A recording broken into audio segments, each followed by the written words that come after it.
नमस्कार, स्वागत है आपका करियर रेडीनेस पर। और दोस्तों, थोड़ा-सा लेट हो गया है, आई नो, बट देर आए दुरुस्त आए। हम आपके लिए बीए सेमेस्टर फर्स्ट के जो स्टूडेंट हैं, उनका जो मेजर पेपर है ज्योग्राफी, इस पेपर की इम्पोर्टेंट क्वेश्चन की सीरीज़ हम लेकर यहाँ पे अवेलेबल है। पेपर का नाम है आपका फिजिकल ज्योग्राफी यानी कि जियोमॉर्फोलॉजी। इस पेपर के इम्पोर्टेंट क्वेश्चन आपको आपके लिए इस क्लास में आपको मिलेंगे। और ये आपका सिलेबस है दोस्तों, 4 यूनिट में एज़ यूजुअल आपका सिलेबस डिवाइडेड है। और ये हमारी वेबसाइट है जहाँ से आप पीडीएफ को एक्सेस किया करते हैं। तो जो क्वेश्चन है बहुत आसान सा सिलेबस है, ऐसा तो नहीं कहूँगा क्योंकि मेजर पेपर है और बहुत छोटे से टाइम पे मेजर पेपर को कवर करना अपने आप में एक थोड़ी-सी अ अ, यूँ कहें तो एक मुश्किल वाला काम होता है, क्योंकि मेजर पेपरों को आप इस तरीके से ईज़ी गोइंग नहीं ले सकते। फिर भी कुछ ऐसे क्वेश्चन जो आपके एग्ज़ाम में आपके लिए रहने वाले हैं ख़ास, वो क्वेश्चन हम यहाँ पे लेकर आए हैं। पहला क्वेश्चन है, व्हाट इज़ जियोमॉर्फोलॉजी यानी कि भू आकृतिक विज्ञान क्या है? देखो दोस्तों, ये अपनी धरती है, अपन ये कहते हैं अपना ग्रह है, अपना प्लेनेट है, पृथ्वी है। तो हमारे माइंड में ये क्वेश्चन तो आता ही है ना कि यार हमने हमारी दो ये जो अर्थ है, ये पृथ्वी, ये कैसे बनी, कब बनी?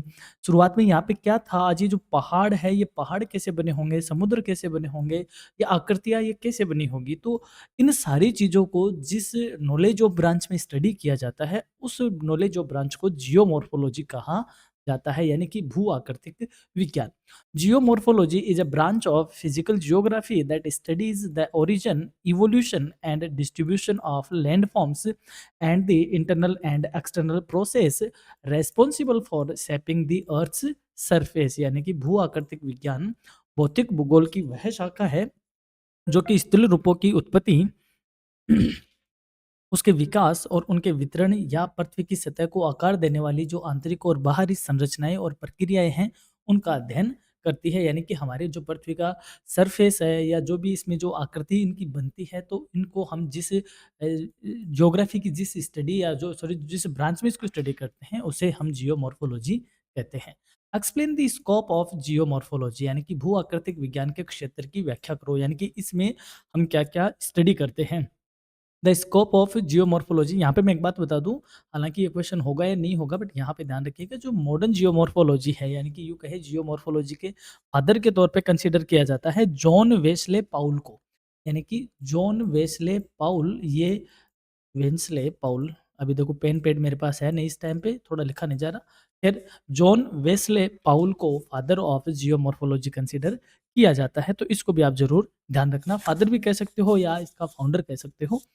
इस क्वेश्चन की बात करें, the scope of geomorphology includes the study of landforms, geomorphic process, geological structures, climatic influence and its practical application in environmental planning, resource management and natural hazard assessment। यानी कि भू आकृतिक विज्ञान के क्षेत्र में हम बात करें तो स्थल रूपों को, भू आकृतिक प्रक्रियाओं को, भू वैज्ञानिक संरचनाओं को, जलवायु प्रभाव और पर्यावरणीय नियोजन, संसाधन प्रबंधन और प्राकृतिक आपदा आकलन आदि में इन सब का व्यवहारिक तौर पे उपयोग शामिल होता है। यानी कि जियोमॉर्फोलॉजी में ये सारी चीज़ें क्या होती है, इंक्लूड होती है, इसके सब्जेक्ट मैटर का में ये मैटर होता है।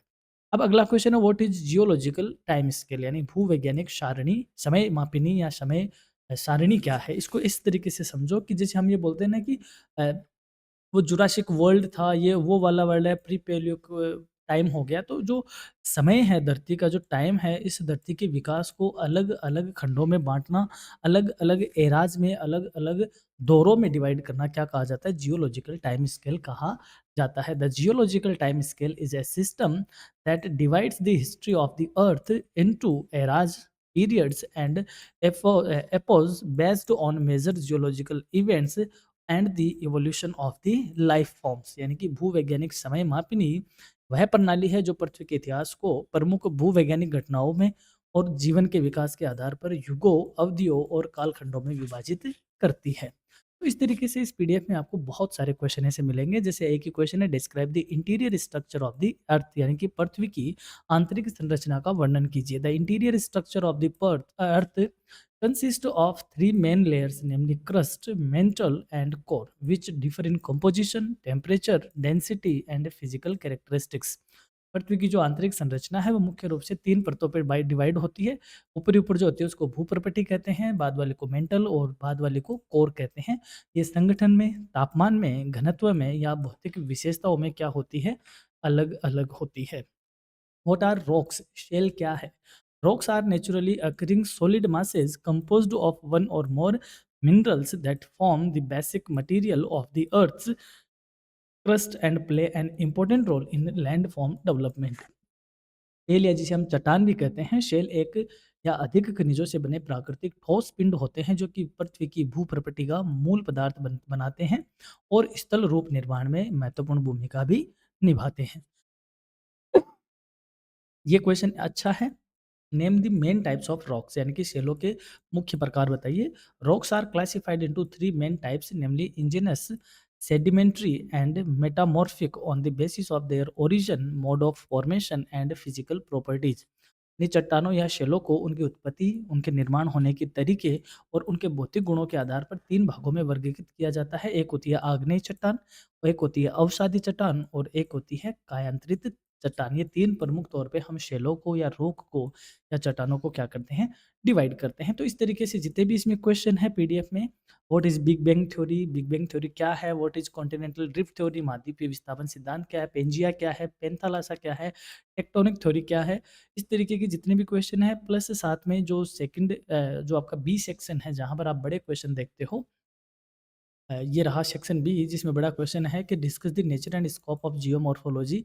तो ऐसे क्वेश्चन को आप बाइलिंगुअल इसमें आंसर के साथ देख पाओगे। तो जितने भी इसमें जैसे प्री कैम्ब्रियन काल, पेलियोजिक काल, मेसोजोइक, सीनोजोइक, इसको जियोलॉजिकल टाइम स्केल कहते हैं। तो इस तरीके के सारे क्वेश्चन आप इस पीडीएफ से एक्सेस कर पाओगे। सेक्शन सी को भी हमने इसमें इंक्लूड किया है जिसमें हमने बड़े क्वेश्चन रखे हैं आपके लिए। ये रहा section C, define geomorphology and discuss its nature, scope and importance. तो बड़े क्वेश्चन, छोटे question, short answer type question सारे आपको एग्जाम के लिए तैयारी को एक नेक्स्ट लेवल पे ले जाने का काम करेंगे। और आपको ये पीडीएफ मिलेगी हमारी वेबसाइट पे। वेबसाइट का लिंक आपको डिस्क्रिप्शन में मिलता है। ये as usual study material tab में आप जाओगे तो वहाँ से आप इस पीडीएफ को एक्सेस कर पाओगे। और हो सकता है आप जब इस पीडीएफ को देखते हो दोस्तों, तो कहीं अदर ग्रुप्स में आपको अदर नाम के साथ ये शेयर की हुई भी मिलेगी। ऐसे हैं मार्केट में कई लोग जो कॉपी पेस्ट का काम करते हैं। नो आइडिया, मेरा इसमें कोई वो नहीं है, उनको करने दीजिए। मैं कहूँ कि जब आपके पास ओरिजिनल अवेलेबल है तो डुप्लीकेट के चक्कर में आपको नहीं पड़ना चाहिए। So keep in touch, stay connected with your career readiness. और हमारे यही एक कोशिश रहती है कि हम आपके लिए अगर क्लास नहीं ला पाते हैं, टाइम शॉर्टेज रहता है, नो आइडिया, नो डाउट कि बहुत सारे काम होते हैं, तो उस शॉर्ट टाइम में कई बार मैनेज नहीं हो पाता। तो आपके लिए ये मान लो नोट्स के पॉइंट ऑफ व्यू से हम ये क्लास आपके लिए लेके आ पाए हैं। कोशिश हमारी थी कि हम वन शॉट भी लाते हो, डिटेल इंपॉर्टेंट क्वेश्चन की क्लास भी लाते, लेकिन नहीं हो पाया। बट देर आए दुरुस्त आए, एग्जाम का लास्ट टाइम चल रहा है, जहाँ पर जो आपको मिले वो आपको पढ़ना चाहिए। तो ये नोट्स आप पीडीएफ से साइट से डाउनलोड कर लीजिए इसकी पीडीएफ। और हमारी ओर से एग्जाम के लिए आपको बहुत बहुत शुभकामनाएं। आप अच्छे से एग्जाम दीजिए और एग्जाम देकर इधर आके कमेंट भी किया करें कि इस हमारी ये जो क्लासेज है वो आपको किस तरीके से हेल्प आउट करती है। So have a nice day, have a great time, thank you so much.